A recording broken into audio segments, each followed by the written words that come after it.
एक बार फिर से आप सभी का स्वागत है। हम अध्ययन कर रहे हैं प्रकाशित वाक्य का और अब समय है कि हम उसके 8वें अध्याय 8वें वचन से आगे का अध्ययन करें। 8वें और 9वें वचन में लिखा है, दूसरे स्वर्गदूत ने तुरही फूकी तो मानो आग सा जलता हुआ एक बड़ा पहाड़ समुद्र में डाला गया और समुद्र का 1/3 लहू हो गया और समुद्र के 1/3 प्राणी मर गए और 1/3 जहाज नष्ट हो गए। तो मेरे प्यारे भाई बहनों, यहां पर हम देखते हैं कि जब दूसरी तुरही फूकी जाती है तो परमेश्वर की दूसरी विपत्ति इस धरती पर डाली जाती है। पहली विपत्ति जमीन पर डाली गई, लैंड पे डाली गई, यानी कि पृथ्वी पर, और उसमें जो वनस्पति है, जंगल है, उसमें डाली गई। ये दूसरी विपत्ति समुद्र पे डाली गई है। समुद्र का 1/3 हिस्सा लहू हो जाता है और उसके 1/3 जो प्राणी हैं वो मर जाते हैं और 1/3 जहाज उसमें जो हैं वो भी नष्ट हो जाते हैं। तो यहां पर हम देखते हैं कि एक बड़ा सा जो पहाड़ है, एक जलता हुआ, आग का जलता हुआ पहाड़ इस समुद्र में डाला जाता है। तो यह आग का जलता सा पहाड़ क्या है? मेरे प्यारे भाई बहनों, हम जानते हैं कि ये जो पृथ्वी है ये ऊपर से तो हमें दिखाई देती है, मिट्टी है, समुद्र है, पानी है, लेकिन हम सब जानते हैं कि ये अंदर से एक लावे की गेंद है, लावे की गेंद है। और हम सब जानते हैं कि जो सबसे भीतरी भाग है उसे कोर कहा जाता है, फिर मेंटल है, फिर क्रस्ट है, और जो विज्ञान के जो स्टूडेंट है वो समझ जाएंगे। और जब कभी प्लेट्स आपस में टकराती हैं तो जहां से दरारें होती हैं तो इस कोर का लावा ज्वालामुखी के रूप में फटता है, ज्वालामुखी के रूप में फटता है और उसका जो लावे का जो कलर होता है वो लाल होता है, यानी लहू जैसा होता है, कुछ कुछ ऑरेंज जैसा भी होता है। तो हम यहां देखते हैं जो बिल्कुल धधकता हुआ लावा होता है वो उसका रंग जो होता है वो लाल होता है। तो यहां पर ये बड़ा सा आग का जलता हुआ जो पहाड़ है, तो मेरे प्यारे भाई बहनों, यहां पर इस बात को ये इंडिकेट करता है कि जब दूसरी जो तुरही है फूकी जाएगी तो इस धरती पर एक बहुत बड़ा लावीय विस्फोट होगा, ऐसा ज्वालामुखी विस्फोट होगा, ऐसा बड़ा ज्वालामुखी विस्फोट होगा जो आज तक इस धरती पर कभी नहीं हुआ और ये एक बहुत बड़े हिस्से में होगा। और जब हम वर्ल्ड का मैप देखते हैं तो वहां पर ऐसे बड़े बड़े ओशियंस देखते हैं और बड़े ओशियंस में हम जो देखते हैं सबसे तो 2 ओशियन सबसे बड़े हैं, एक पैसिफिक ओशियन है और एक हम हिंद महासागर देखते हैं। और हिंद महासागर का जो एरिया है वो अगर देखा जाए तो अगर वहां पर कहीं ऐसा जो क्रस्ट है वो ऊपर की तरफ आ जाए, ऊपर की तरफ जो आ जाए, यानी क्रस्ट कह रहा हूं मैं, क्रस्ट फट करके नीचे का कोर ऊपर की तरफ आ जाए तो हो सकता है कि उतने बड़े एरिया को वो कवर करे। तो सोचिए कितना बड़ा वो भयानक सीन होगा कि उस एरिया के जितने भी जो जहाज होंगे, जो प्राणी होंगे, वो उस लावे की गर्मी से सारे के सारे नष्ट हो जाएंगे और मर जाएंगे। मेरे प्यारे भाई बहनों, ये केवल आकलन है हम यहां जो कर रहे हैं कि ऐसा हो सकता है कि एक आग का जलता हुआ पहाड़ मतलब एक बहुत बड़ा ज्वालामुखी विस्फोट को दर्शाता है जो कि समुद्र पर विपत्ति के रूप में पड़ेगा और उस समुद्र का 1/3 लहू हो जाएगा। यानी कि उस लावे से हम जब देखेंगे, जब वो लावा फूटेगा तो यदि उसे सैटेलाइट से देखा जाएगा और उस वक्त तो जो न्यूज है, जो न्यूज चैनल है उसकी तो कवरिंग करेंगे ही, दिखाएंगे, तो जब वो सैटेलाइट से वो सीन देखा जाएगा तो वो एरिया पूरा लहू की तरह लाल दिखाई देगा क्योंकि वहां पर केवल लावा ही लावा होगा और उस एरिया के सारे जहाज, उस एरिया के सारे प्राणी, जीव जंतु, मछलियां, मगरमच्छ, जितने भी और जो प्राणी होते हैं वो किसी भी रीति से बच नहीं पाएंगे और वो मर जाएंगे। और मेरे प्यारे भाई बहनों, यहां पर हम देखते हैं कि जो लावा है अगर मान लीजिए थोड़े एरिया में भी होता है तो उसकी जो गर्माहट है वो दूर तक रहती है, उसकी गर्माहट दूर तक रहती है और उसकी गर्मी से, उसके तापमान से बहुत बड़ा फर्क पड़ेगा और हो सकता है एक बड़ा सुनामी भी आए, समुद्र में एक बहुत बड़ा सुनामी आए। उस सुनामी से उसके, क्योंकि जब समुद्र में उथल पुथल होगी तो एक नेचुरल है कि उसमें सुनामी भी उत्पन्न होगा और जब वो सुनामी उत्पन्न होगा तो उससे भी हम कहेंगे कि जो 1/3 जो उसमें जहाज हैं या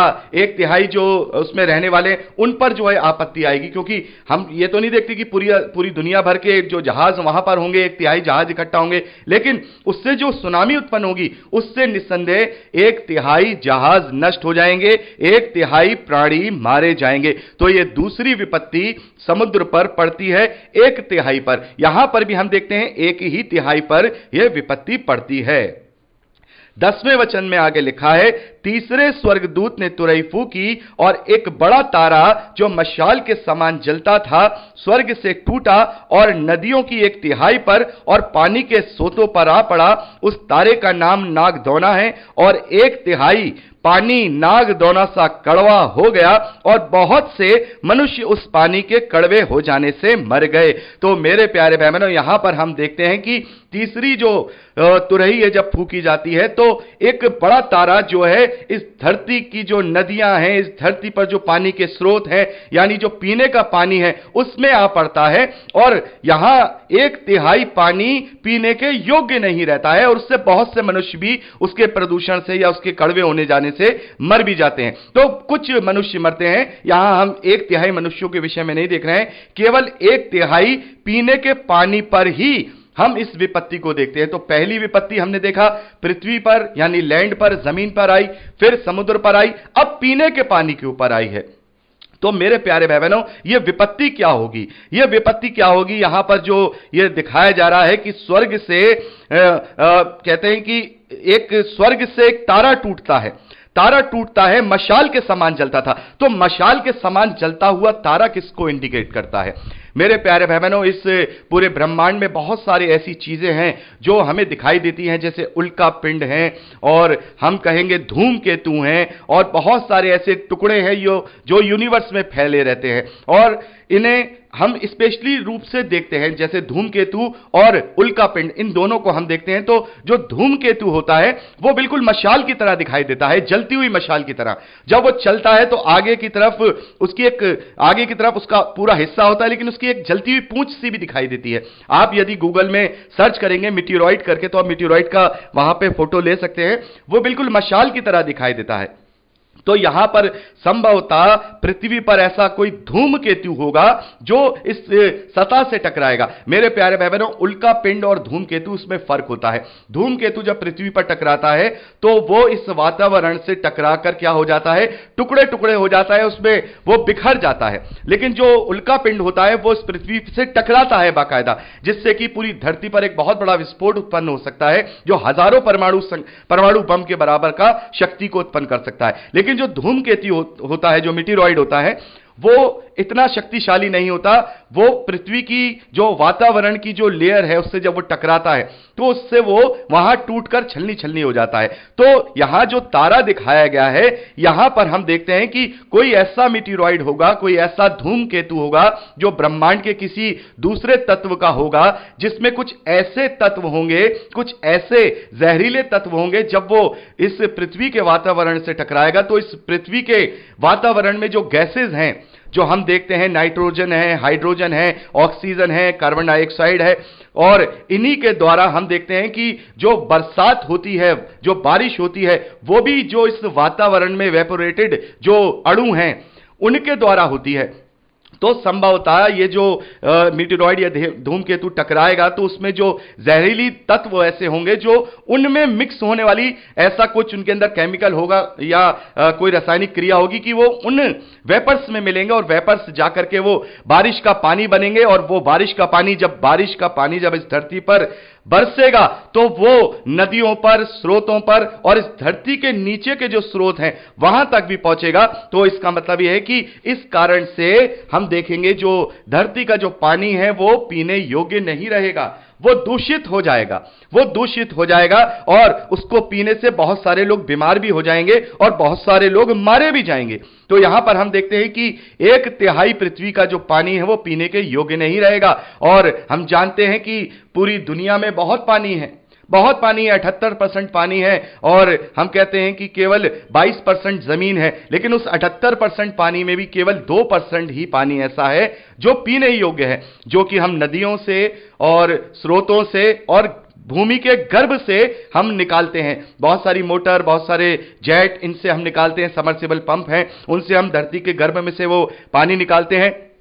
तो मेरे प्यारे भाई बहनों, ऐसा भी हो सकता है कि यहां जो ये 1/3 की जो विपत्ति है वो इस प्रकार से भी इस धरती पर पड़ सकती है कि जैसा कि हम देख रहे हैं कि पीने के पानी की कमी दिन ब दिन होते जा रही है, और जो पृथ्वी के जो गर्भ में जो पानी है जिन्हें हम स्रोत कहते हैं वो भी धीरे धीरे नीचे जाते जा रहे हैं। क्योंकि पहले जब हैंडपंप लगाया करते थे या कुआं खोदा करते थे तो वो 60-70 फीट जब खोदा करते थे तभी आराम से वहां पानी मिल जाया करता था और बहुत ही मीठा पानी मिला करता था। लेकिन जैसे जैसे इस धरती का जो गर्भ है लोग पानी निकालते जा रहे हैं तो उसका स्तर भी नीचे गिरता जा रहा है, और आज हमारे यहां तो हम देखते हैं कि 250-300 फीट नीचे जाकर के भी पानी नहीं मिलता है, और यदि मिलता भी है तो वो पीने के योग्य नहीं होता। इतना खारा होता है कि जो नल की टोटियां होती हैं वो तक गल जाती हैं।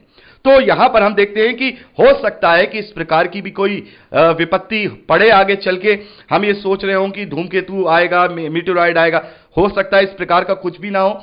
हमारे ही गलत कार्यों की वजह से, मनुष्यों के इस बढ़ते पॉल्यूशन की वजह से जो पृथ्वी का पानी है वो 1/3 कड़वा हो जाए या पीने के योग्य ना रहे। कुछ भी हो मेरे प्यारे भाई बहनों, ये तीसरी विपत्ति पीने के पानी पर पड़ेगी। पहली विपत्ति पृथ्वी पर यानी जमीन पर, दूसरी समुद्र पर, और तीसरी पीने के पानी पर पड़ेगी। और ये सारी विपत्तियां हम देखते हैं 1/3 हैं। तो यहां पर हम क्या देख रहे हैं कि तीसरी विपत्ति जो पीने का पानी है उस पर पड़ती है। आगे 12वें वचन में लिखा है, चौथे स्वर्गदूत ने तुरही फूकी और सूर्य की 1/3 और चांद की 1/3 और तारों की 1/3 पर आपत्ति आई, यहां तक कि उनका 1/3 अंग अंधेरा हो गया और दिन की 1/3 में उजाला ना रहा, और वैसे ही रात में भी। तो मेरे प्यारे भाई बहनों, यहां पर जो चौथी तुरही फूकी जा रही है, तो ये जो चौथी विपत्ति है ये सूर्य, चांद और तारों पर आती है। इसका मतलब यह है कि ये जो विपत्ति है ये हमारे सौरमंडल पर आएगी या हमारे सोलर सिस्टम पर आएगी। पहली हम देखते हैं जमीन पर आई, दूसरी जो समुद्र है उस पर आई, तीसरी पीने के पानी पर आई, और चौथी जो हमारे लिए सबसे जरूरी चीज है, जो सूर्य की जो एनर्जी है, सूर्य की जो रोशनी है, उस पर आई। तो यह किस प्रकार की विपत्ति होगी? कैसे 1/3 अंधेरा हो जाएगा? कैसे 1/3 सूर्य पर विपत्ति आएगी? कैसे 1/3 चंद्रमा पर आएगी? तो मेरे प्यारे भाई बहनों, इसका हम आकलन इस प्रकार से करते हैं, जैसे कि हम जानते हैं कि जो सूर्य है उसमें जो ऊर्जा उत्पन्न होती है, उसमें जो रोशनी होती है, उसका कारण यह है कि सूर्य पर हमेशा बड़े बड़े विस्फोट होते रहते हैं। वहां बहुत ही अलग तरीके की रासायनिक क्रियाएं होती रहती हैं। जैसे हम देखते हैं बहुत ही ज्वलनशील जो गैस है उसे हाइड्रोजन कहा जाता है, तो वहां हाइड्रोजन के बड़े बड़े विस्फोट होते हैं। उन विस्फोटों के कारण वहां से ऊर्जा उत्पन्न होती है, उन्हीं से रोशनी उत्पन्न होती है, और उसी रोशनी को हम इस पृथ्वी पर देखते हैं। तो मेरे प्यारे भाई बहनों, साइंटिस्ट का यह मानना है कि सूरज में ऐसा एक समय आता है, यह हजारों साल में भी हो सकता है, करोड़ों साल में भी हो सकता है, एक ऐसा समय आता है जब उसकी सतह पर इस प्रकार की जो रासायनिक क्रियाएं हैं उनमें कमी आना शुरू हो जाती है। यानी कि जो विस्फोट मान लीजिए एवरेज में 100 विस्फोट 1 मिनट में हो रहे हैं, तो वहां पर 60 विस्फोट होंगे, 65 विस्फोट होंगे, तो रासायनिक क्रिया में वहां कमी आ जाएगी। उस समय को, जब तक यह समय चलता है, उस समय को साइंटिस्ट आइस एज कहते हैं। और आप में से बहुत सारे भाई बहन आइस एज के विषय में जानते होंगे। इस पृथ्वी पर कई बार आइस एज आ चुका है, कई बार आइस एज आ चुका है। और बहुत पहले जब हम देखते हैं कि आइस एज हुआ करता था, अलग अलग प्रकार के प्राणी इस धरती पर पाए जाते थे, तो उस समय को आइस एज कहा जाता है। तो ये जो विपत्ति होगी, ये जो यहां हम देख रहे हैं चौथी तुरही फूकने के साथ ही, ये बहुत ही विकट विपत्ति होगी। ये कोई ऐसी विपत्ति नहीं होगी कि थोड़ा बहुत सूरज में कभी कमी आ गई और वहां थोड़ा बहुत आइस एज आ गया, बल्कि 33% पर यह विपत्ति आएगी। यानी कि सूर्य के जो विस्फोट हैं, सूर्य की जो रासायनिक क्रियाएं हैं, वो 33% तक कम हो जाएंगी, 1/3 तरीके से कम हो जाएंगी। और जब 1/3 तरीके से वहां विस्फोट कम होगा तो नेचुरल है जो पृथ्वी का तापमान है वो भी 1/3 कम हो जाएगा। जो एवरेज तापमान है, जो धरती पर रोशनी पहुंचती है, वो भी 1/3 कम हो जाएगी। जैसे मान लीजिए आज सुबह 6 बजे से लेकर के शाम के 6 बजे तक दिन निकलता है, तो जब रोशनी कम हो जाएगी तो ऑटोमेटिकली जो दिन है वो 33% घट जाएगा। जैसा कि यहां पर हम देखते हैं कि दिन की एक तिहाई में उजाला न रहा, वैसे ही रात में भी। तो रात में भी हम यही देखेंगे, जिस प्रकार से अगर रोशनी चंद्रमा पर पड़ेगी और कम तरीके से पड़ेगी तो चंद्रमा बहुत 33% कम तरीके से दिखाई देगा। तो यहां हम देख रहे हैं कि जो उजाला है उसमें 33% की कमी आ जाएगी।